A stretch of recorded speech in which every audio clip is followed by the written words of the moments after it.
Welcome to the Special Parent Podcast. I'm Dr. Deanna Iverson, a proud mom of 3 boys and 2 incredible kids with special needs. I'm here to remind you that you're not alone on this journey.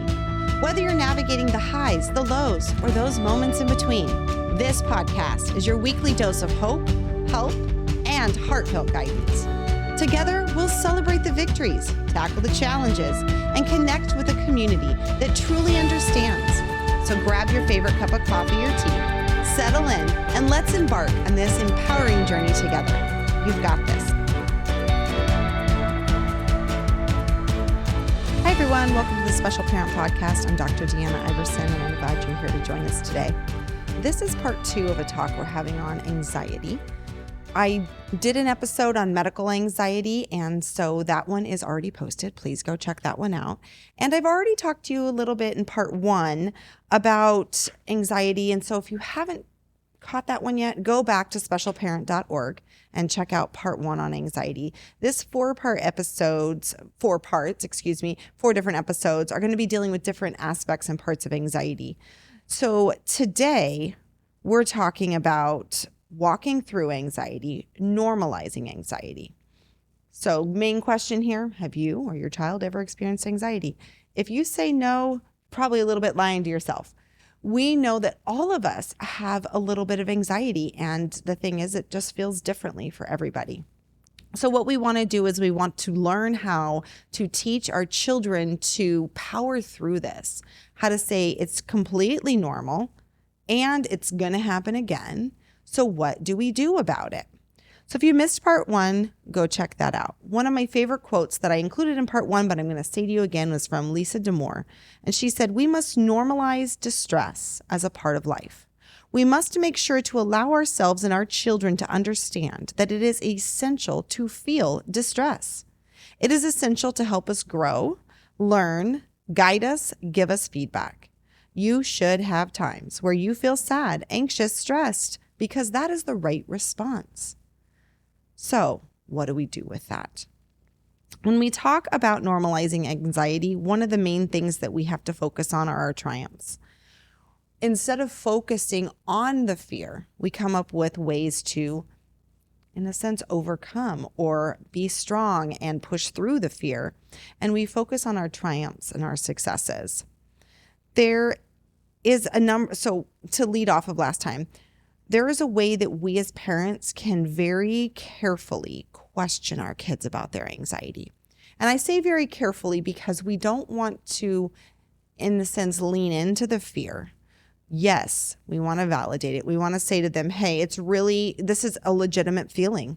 I have felt fear too about something similar. So, for example, let's say that they're having anxiety about something dealing with school, or friendships, or trying a new experience.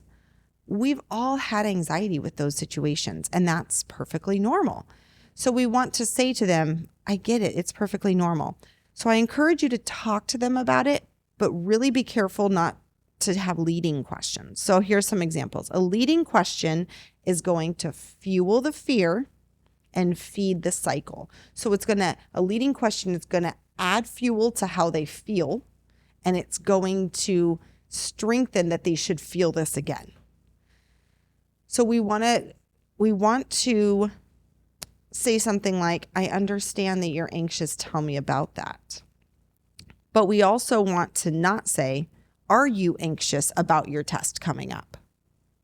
So if they're telling us, I'm nervous about this, then that's something we can talk about. But if they come to us and say, I have a test on Friday, we don't want to turn to them and say, are you anxious about that test? Because that's a leading question. That tells them in a sense, oh, should I be anxious about it? Instead, we want to say, tell me how you're feeling about that test. In actuality, they're probably feeling a lot of different things. If you think about something that you were once anxious about, you were probably anxious about a lot of little things about it, but then you also had excitement about something.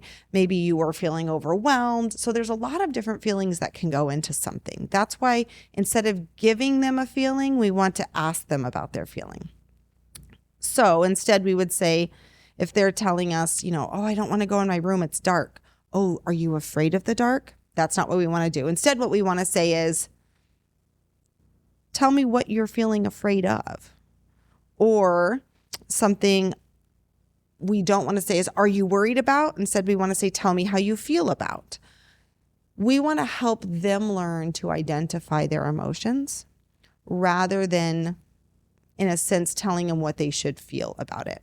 And open-ended questions, how are you feeling about, is an opportunity to steer the conversation. So this can get us talking about the good and the bad of all situations, and it can really get us leaning into all the different emotions and feelings that we can process at the same time. Open-ended questions also lead to creating an action plan.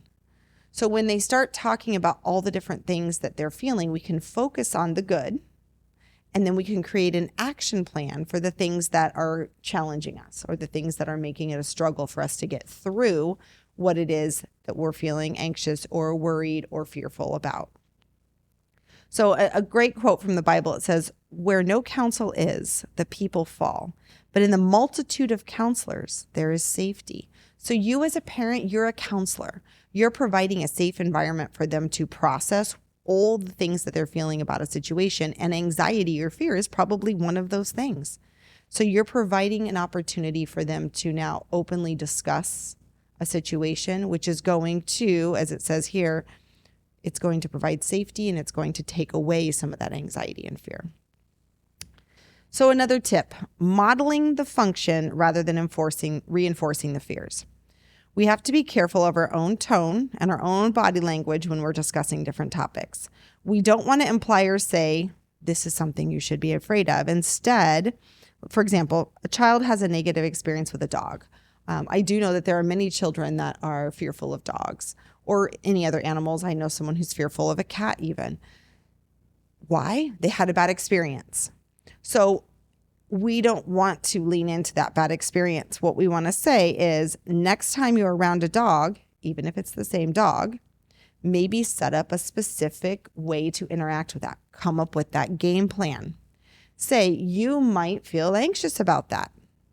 Or how do you feel about seeing that dog again? And if they're like, that dog's scary, I don't want to see him again.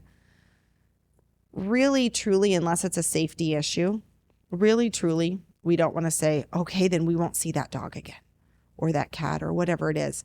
Because what that says to us is, you are right. Dogs should be something everybody fears.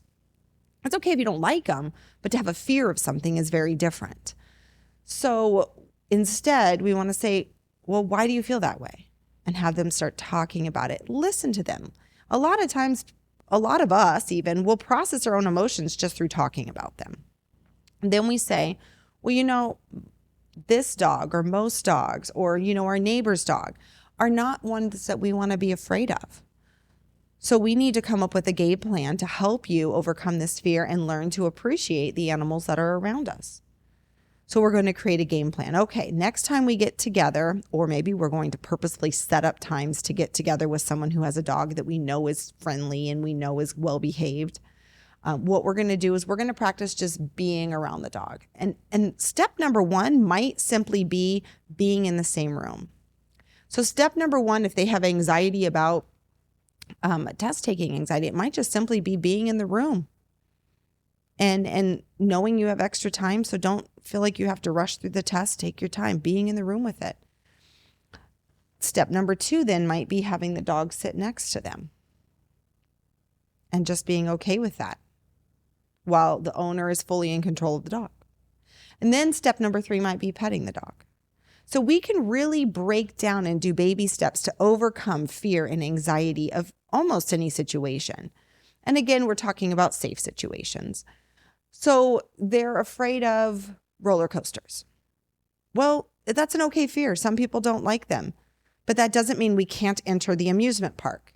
It just might mean that maybe your stomach gets sick and you don't like the roller coaster, so we're not going to go on it, but you can still be around other people who are going on roller coasters. So that's the kind of situation I'm talking about, is creating it so it's not something that we're afraid of, that it's just something that we're able to recognize, oh, I feel this, but I have to kind of push through. All right. So to avoid this, we're going to set up an action plan. We're going to talk about details. Now, talking about details does depend on the developmental level of your child. The details might simply be you're going to come lean on mom or dad.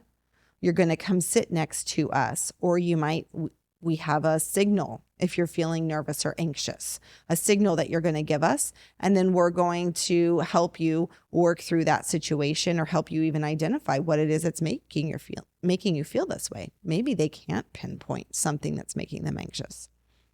We're going to model positive coping strategies. So we as parents, rather than pulling them away from the anxious situation, which is going to cause the cycle to continue, rather than pulling them away, we're going to model, even times that we're anxious ourselves or fearful of something ourselves, we're going to model pushing through. We're going to say, wow, last time I was feeling super anxious, I talked to dad or mom. So talk to a trusted spouse. I talked to a best friend. Or another situation that you can say is, I found it was really calming for me to listen to music before I gave a presentation, before I had to stand up and speak in front of somebody. And I listened to music. Or maybe for you, it's listening to motivational, powerful, encouraging words.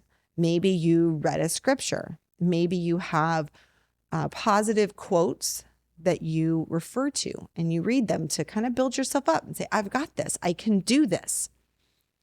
Other ideas, maybe it was afterward, I was still feeling anxious, but I got through it. So then I worked on a puzzle, and the puzzle just gave me a chance to calm my emotions down, or I drew a picture. Beforehand, I journaled all my feelings and fears. I talked about this is what could possibly happen. These are all the things, but in the end, I know I'm going to be safe. I know I'm going to be secure. And so it's okay that I'm going to go through this. So we talk about that. We can talk about different coping strategies. And actually, that is one of the episodes. I'm going to do number 4. So I'll kind of continue on from here. But we have to model that. We have to show them and talk them through. And if they see us feeling anxious in a moment, hey, mom, dad, I noticed this. We talk through. These are the things that I did. You're right. I did feel some anxiety about that. So we can talk through those situations. So we're supporting them by providing them with appropriate strategies for every given situation.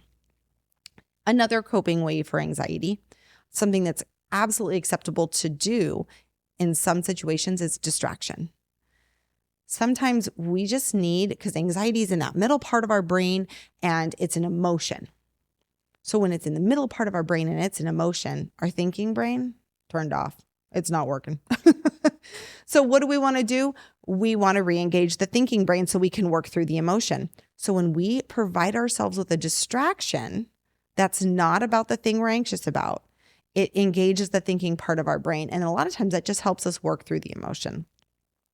If that means you have to bribe them, give them a little candy, promise them a little treat, that's okay. I talked about in my medical episode how my son and I have a routine. Every time he has a medical appointment, we have Starbucks. That's just our thing. He always gets to get, and it used to be the same treat over and over. Now he's expanded his palate a little bit. We have a couple different treats to choose from, but he gets a treat. He gets a treat from Starbucks because he made it through that medical appointment, and he knows that every medical appointment, he's going to get a treat. But it's something that when he's feeling anxious, I said, remember, I'm going to promise you we're going to do this, and you're going to be okay getting through it. So it's okay to add a little bit of a bribe. Don't feel guilty. Sometimes we just call those a motivation. And they're short term, but they help us get through the feeling so that we have a long-term result, a long-term overcoming of this anxiety. Maybe it's something that we're going to recite. I know when we took our kids one time, we were walking and it had just been a really long day. And so we started the mantras, the Iversons can do it. The Iversons can do it. Iversons can do hard things because we're strong. So if you start coming up with a mantra, even if it's on a spot, that can sometimes help students just find the courage and the willpower to get through it. And reciting something and acting that memory, boop, distraction, flips us out of that middle brain. We can visualize something. I want to visualize you on the other side of this. Or do you remember when we went to the zoo and you really enjoyed riding the carousel? I want you to picture yourself on the carousel. Remember the music. So maybe even on your phone, pull up carousel music or something like that. So we distract by visualizing either something that really happened or something that we want to have happen. Another distraction is to count the blessings. All right, remember the things that we're really grateful for. When we're feeling fear, that can sometimes pull us right out of that fear part of the brain, pull us into that grateful part of our brain and provide a distraction. Movement's a great distraction. Pressure, we had an occupational therapist who taught us how to do, it was like a joint pressure with our son, just kind of how you just kind of move through and then you do a little joint compression. You have to talk to an occupational therapist. That's not my role, but it worked wonders for him. And so when he would start to get anxious or overwhelmed, or even with his autism, he would get overly excited. And in a sense, he had sensory overload going on. We would do the joint compression, which is very light touching and squeezing and pressure, and it calmed him down right away. So we noticed that in autism kids, that when they start to get fearful or anxious, a lot of times it manifests itself in seeming overstimulated. And so that joint pressure really helped with that. Tapping and breathing. If they are able to count tapping and control that, that works, or to count their breathing. In fact, you can buy stickers on Amazon for breathing. They're sensory, they're rub stickers, and they walk you through different breathing exercises that are really helpful to have. Smell, bring a perfume or bring a cinnamon stick or bring something that's a smell that might bring that calm, relaxing feeling to them. And it could be your perfume that brings that calm, relaxing feeling. It could be, like I said, a cinnamon stick or a vanilla candle, whatever brings them that calm, relaxing feeling. Sometimes that can help them go to sleep too. Again, more strategies are going to come in episode number 4. Well, number 4 of this part on anxiety. But the key part of this is we're changing the brain. We're taking the brain from one part of the brain to the other part of the brain, and we're making it engage in a different way as we work through our fear and our anxiety. Modeling, we talked about talking what works for you, but show them how you reframe your thinking. Talk to them about how you talk yourself out of being anxious or fearful and talk yourself into doing something because it's good for you. And if you model that for them, then they will start adopting that way of reframing and talking themselves through strategies. So as they get older, hopefully they continue to talk themselves through the negative emotions that they're having and into more positive emotions. I draw a cycle and I show how it's like our thoughts, our emotions, and our behaviors are all really connected. And if we allow our thoughts, emotions, our behaviors to all stay in the same cycle, then guess what? We're going to stay in the same cycle. But if we change even one of those, boop, we kick off and we have a new cycle. So if we change the way we're thinking, which we can do by distraction sometimes, if we change the way we're thinking, we're going to boop and change that cycle. If we notice our emotions, boom, fear tackled us, and we just choose, nope, I'm going to watch a funny video of dogs and make myself laugh, which is going to change the brain chemistry, boom, I kick myself out of that cycle. And then actions. You know what? I'm going to go outside and take a walk. I'm not going to sit in this anxious moment and these anxious thoughts. I'm going to go outside and take a walk, and I'm going to look around, maybe get some vitamin D from the sunlight, whatever it is you need to do. So those are just a few examples. But if we change even one of those 3 things in that cycle, boom, we kick ourselves out of that cycle. So modeling how we do that. All right, finally for today, helping them reframe their thinking that fear can come from a lack of knowledge or feeling a lack of control or power.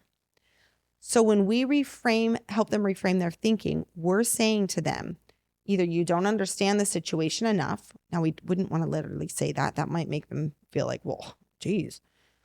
But in our head, we're going, okay, you don't understand this situation. That's why you're afraid of it. So I'm going to educate you about it. And we might have to do education a lot, many times, over and over again, especially if our children have any learning disabilities. We might have to find different ways to educate them, but we can do that. What we're saying to them is, I'm going to teach you about this situation. I'm going to teach you what's not fearful, what we don't need to have anxiety about. That may not make their anxiety go away, but it can reduce the anxiety and help them push through. Second part of that is if they feel like they don't have power or control. So if they feel a bullying situation, I am afraid to be around a certain individual because of the way they treat me. Okay, you feel like you don't have any power or control over how you're being treated. So we're going to come up with strategies for that. We're going to come up with ways that you can gain your power and control back, feel more self-confident about yourself, and ways then that you can also tag in people that can help you in the situation. Signs, signals, trusted people to talk to, etc. But again, we're still going to push through and into a safe situation, but we're going to do it with a plan that gives you that power and control back. Remind them when they're safe, where they're safe, who they're safe with, and how they can safely communicate. So when children feel that safety area in those areas, when, who, where, and how to communicate, they're going to have less anxiety about the situation as a whole. They have the power to overcome this. When they know you believe in their power to overcome this, they're going to have more self-confidence in themselves. So the key to all of this is practice, practice, practice. We don't overcome fear and anxiety in a one-time moment. We overcome it. Sometimes we always have it. It's a little nugget back there that's always there. But that's not necessarily a bad thing. For example, if I'm driving in icy road conditions, it's okay to be a little anxious and nervous because that might keep us more safe. But that doesn't mean I never drive in icy road conditions. I go skiing, so we do. We drive in icy road conditions. But we have to, a little bit is okay. We just have to know what it is that's safe and that we can push through. So the key is our feelings are not facts. Your belief in them to get through this, and practice, practice, practice. Those are the key things that we want to. We want to teach them a new way to think and feel about the things that make them anxious or fearful. So these were parts 1 and 2, talking about normalizing and overcoming fear and anxiety. The power of our mind. We have the middle brain, which is called our limbic brain. We want to move to that prefrontal cortex. And the reason we want to move to the front of our brain is because our middle brain is all about emotions and reactions. And we want to move out of that. We have to train ourselves to do that. It's just simple training. It's like learning anything else in life. So in part 3, we're going to talk a little bit about school anxiety, because that is typically an area that produces a lot of anxiety for children, is school. And there's lots of different aspects of school that we're going to discuss. And then part 4, we will talk about specific coping strategies. So thank you so much for joining me today on the Special Parent Podcast. I love having you here. And remember, you've got this. This program is made possible by friends and partners of the Special Parent Podcast. For more information and to join our mailing list, visit specialparent.org.